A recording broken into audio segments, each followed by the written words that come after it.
It was Picasso who allegedly said, "Good artists copy, great artists steal." He would know. Not only did Picasso steal, but he was very careful of whom he stole from. In 1907, he saw an exhibit of African art, and instead of going for contemporary artists, he promptly picked up his trademark features and visuals from there. The Lion King, a children's fantasy film, an animated Disney musical, was similarly inspired from rather unexpected sources, the most macabre tragedies written by Shakespeare.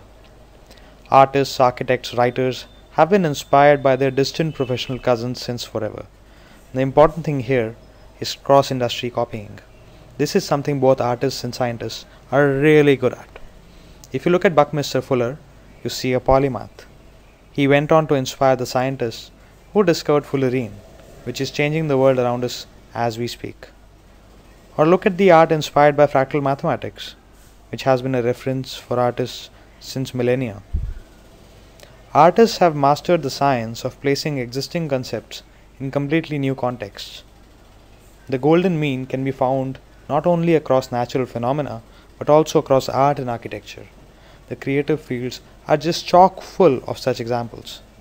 They are simply too good at looking at stuff that has nothing to do with what they do and stealing something from it. Does this have any application in the modern world of business though? Apparently it does.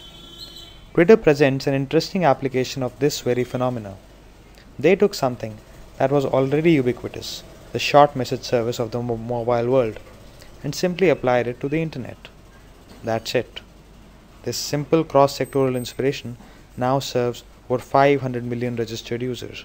In fact, even the most modern practices in the manufacturing industry owe their origin to Henry Ford looking at a meat packing unit in Chicago, where workers were placed sequentially and manual labor was minimized.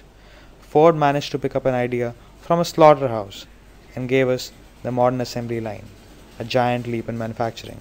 Now, how can we carry this art or science to train a new generation of cross-industry innovators?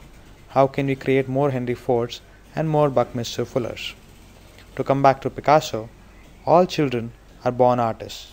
Our job then is to make sure they remain artists as they grow up and lead our institutions. In preparation for that tomorrow, our horizons must broaden from just science, tech, engineering and math education to a more polymathic approach by including art. While STEM specializations can lead to siloed thinking, exposure to the arts could help in the lab as well as the marketplace. Instilling creativity in the managers of tomorrow will bring innovation and some new stolen ideas on the table.